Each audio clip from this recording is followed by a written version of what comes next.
Hello बच्चों, तो हम शुरू करने वाले हैं इस लेक्चर के अंदर फिज़िक्स की एक बहुत इम्पॉर्टेंट और एक बड़ी यूनिट, नाम है ऑप्टिक्स। बच्चों, ऑप्टिक्स एक वाइड और बहुत ही ब्रॉड यूनिट है। सिर्फ क्लास 12th में लिमिटेड नहीं है, ये ग्रेजुएशन में या फिर हायर स्टडीज़ में जब इसे पढ़ेंगे आप तो काफ़ी ज़्यादा बड़ी यूनिट मिलेगी आपको ये। पर इस यूनिट का मतलब क्या है, ये यूनिट कहाँ से आई है बच्चों, इसके बारे में हमें थोड़ा सा पता होगा तो हम समझेंगे और अच्छे से समझ पाएंगे। तो इस यूनिट का, फिज़िक्स का ये जो यूनिट है बच्चों, ये रिलेट करता है किससे? नाम है इसका ऑप्टिक्स। बच्चों, ऑप्टिक्स का बेसिक मतलब होता है ना, साइट एंड लाइट। मतलब जो हम देख रहे हैं उससे रिलेटेड, और जिस लाइट की वजह से हम देख रहे हैं। बच्चों, क्यों पा रहे हैं? क्योंकि हमारी तरफ लाइट है। अब इमेजिन करो यार कि अगर लाइट ही ना हो तो क्या हम देख पाएंगे? नहीं। सो बेसिकली लाइट और साइट, इन दोनों का कॉम्बिनेशन, या फिजिक्स की ऐसी ब्रांच, साइंस की वो ब्रांच जिसमें आप साइट और लाइट के बारे में पढ़ोगे, उसे ऑप्टिक्स कहते हैं बेटा।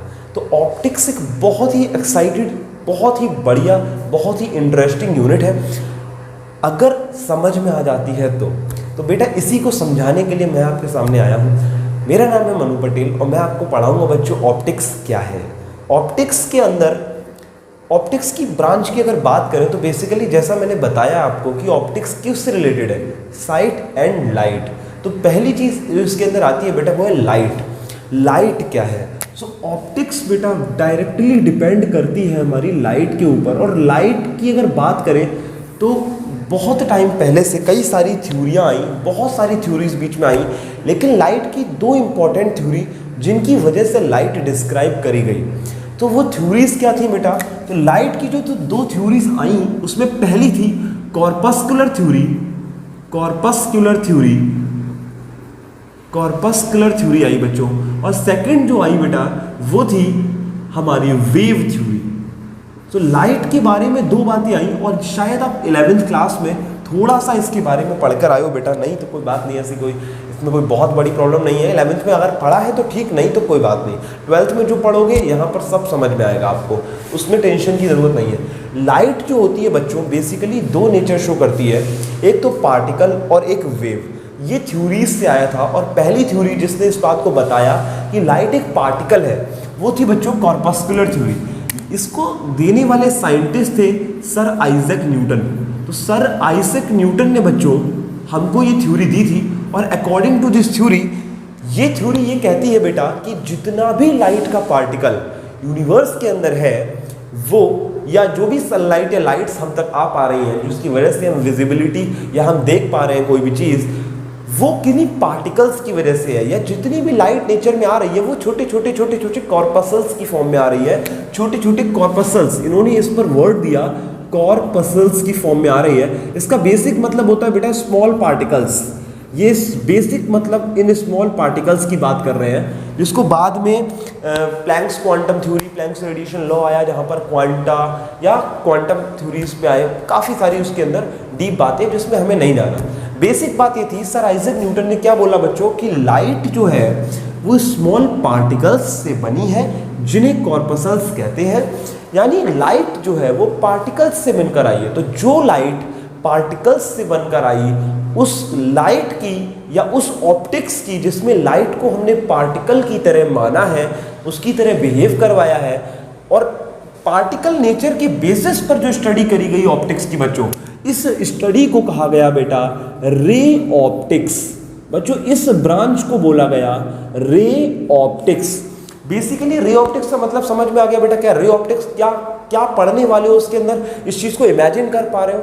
अगर इस चीज़ को इमेजिन कर पा रहे हो ना बेटा, तो बहुत ज़्यादा मज़ा आएगा पढ़ाई करने में, है ना। क्योंकि रे ऑप्टिक्स, मैंने बताया ना, ऑप्टिक्स का मतलब लाइट, और लाइट की जिस थ्योरी की वजह से, लाइट की कौन सी थ्योरी? दो थ्योरी आई, कॉर्पस्कुलर थ्योरी, वेव थ्योरी। तो बच्चों कॉर्पस्कुलर थ्योरी क्या बताया मैंने आपको? इसके अंदर हमें पता लगेगा कि आखिर जो ऑप्टिक्स है वो किस तरह से लाइट जो है, हमारी लाइट है, पार्टिकल की तरह बिहेव करती है, या उसके क्या क्या फिनोमिना हो सकते हैं, उनमें उस पर पढ़ेंगे हम। इसके अंदर जो ब्रांच हम पढ़ेंगे उसका नाम है बच्चों रे ऑप्टिक्स। ठीक है। इसके बाद बच्चों आई वेव थ्योरी, जिसको दिया था सर क्रिस्टियन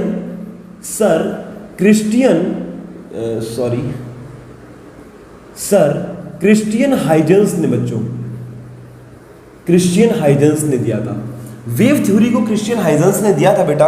इन्होंने ये बोला था कि जितना भी लाइट आ रहा है वो वेव की फॉर्म में आएगा। मैटेरियल पार्टिकल जो भी एग्जिस्ट करता है, जैसा डी ब्रोगली ने कहा था कि वेव और पार्टिकल दोनों की तरह शो करेगा, लेकिन यहाँ पर हमने पता लगा कि जितनी भी लाइट हम तक आ पा रही है वो क्या है बच्चों, जितनी भी लाइट हम तक आ पा रही है वो क्या है बेटा, वो सारी की सारी वेव है। इन्होंने वेव में कन्वर्ट कर दिया, लाइट को एक वेव बोल दिया। एक बहुत डिफरेंट थ्योरी, अलग थ्योरी। इसकी वजह से ऑप्टिक्स या लाइट की जिस ब्रांच के अंदर हमने लाइट का वेव नेचर पढ़ने को मिलेगा बच्चों, वेव फिनोमिनास पढ़ने को मिलेंगे बेटा, वो फिजिक्स की ब्रांच को हम वेव ऑप्टिक्स कहते हैं बेटा, वेव ऑप्टिक्स कहते हैं। तो बेसिकली दो पार्ट में हमने ऑप्टिक्स को डिवाइड कर दिया बेटा, एक रे ऑप्टिक्स, एक वेव ऑप्टिक्स। अब दो ब्रांचेस के अंदर इन दो अलग अलग ब्रांचेस में हम पढ़ेंगे कि रे ऑप्टिक्स क्या है और वेव ऑप्टिक्स क्या है। बच्चों जो फिनोमिना 12th में पढ़ने हैं उस पर बात करते हैं, जो आपको जेईई मेंस एडवांस में हेल्प करेंगे या जो आपको नीट के एग्जाम में हेल्प करेंगे। बच्चों देखिएगा, रे ऑप्टिक्स के अंदर आपको जो फिनोमिना पढ़ने हैं वो है रिफ्लेक्शन ऑफ लाइट। कुछ पार्ट जो आप अपनी क्लास 10th में पढ़कर आए हैं बच्चों, रिफ्लेक्शन ऑफ लाइट हमें पढ़ना है बच्चों। इसके अलावा हमें जो पढ़ना है चैप्टर वो है रिफ्रैक्शन ऑफ लाइट बेटा, इसी के अंदर हमें रिफ्रैक्शन ऑफ लाइट पढ़ना है। और थर्ड जो हमें पढ़ना है इस फिनोमिना के अंदर, इस ब्रांच के अंदर, वो है बच्चा डिस्पर्जन। डिस्पर्जन भी आप पढ़कर आए हैं। और लास्ट बेटा ऑप्टिकल इंस्ट्रूमेंट, ऑप्टिकल इंस्ट्रूमेंट। बच्चों जैसा मैंने अभी आपको बताया ऑप्टिक्स क्या है, optics is a branch of light and site. Site मतलब बेटा जो हम देख पा रहे हैं, जो हम विजिबल कर पा रहे हैं, जो हम देख पा रहे हैं, उसके बारे में बात हो रही है। तो बेटा ऑप्टिकल इंस्ट्रूमेंट के अंदर हम पढ़ेंगे ह्यूमन आई के बारे में, साइट के बारे में, और बेसिकली इसी से रिलेटेड कैलकुलेशंस जैसे माइक्रोस्कोप है, टेलीस्कोप है, बहुत अच्छा ब्रांच इसके अंदर में मिल जाएगा। इसके बाद आता है बेटा वेव ऑप्टिक्स। वेव ऑप्टिक्स के अंदर भी हमें कुछ पार्ट्स पढ़ने हैं। वेव नेचर, क्योंकि जैसा मैंने बताया क्रिश्चियन हाइजेंस सर ने हम लोगों को वेव थ्योरी दी थी, तो ये वेव थ्योरी जो क्रिश्चियन हाइजेंस ने दी, इसीलिए सबसे पहला हमें जो प्रिंसिपल पढ़ना है बच्चों, वो प्रिंसिपल होता है हमारा हाइजेंस प्रिंसिपल बेटा, हाइजेंस प्रिंसिपल, हाइजेंस प्रिंसिपल पढ़ना है बेटा। इसके अंदर सेकंड जो हमें पढ़ना है बेटा वो है interference of light, interference of light, बहुत इंटरेस्टिंग टॉपिक है बच्चों। इसके अलावा हमें पढ़ना है डिफ्रैक्शन ऑफ लाइट, लाइट का डिफ्रैक्शन, और लास्ट जो हमें इसमें पढ़ना है बेटा वो है polarisation of light, polarisation of light. बहुत सारा पोर्शन, अगर आप बात करें कि 12th के एग्जामिनेशन की सीबीएसई ने काफ़ी कुछ डिलीट करा अपने न्यू टर्म्स में, न्यू सिलेबस पैटर्न्स के अंदर, पर अगर आप देखेंगे कंपटीशन के लिए तो बच्चों आपको सारे टॉपिक्स को इम्पोर्टेंस देनी पड़ेगी, सभी टॉपिक्स को प्रॉपर पढ़ना पड़ेगा। क्या कौन सा चैप्टर कितना वेटेज देखता है ये मैं आपको बता दूंगा, पर आप अगर टॉपिक वाइज देखेंगे, अगर आप कंसेप्ट वाइज देखेंगे तो ये सारे ही टॉपिक इंपॉर्टेंट है और सभी को आपको पढ़ना है।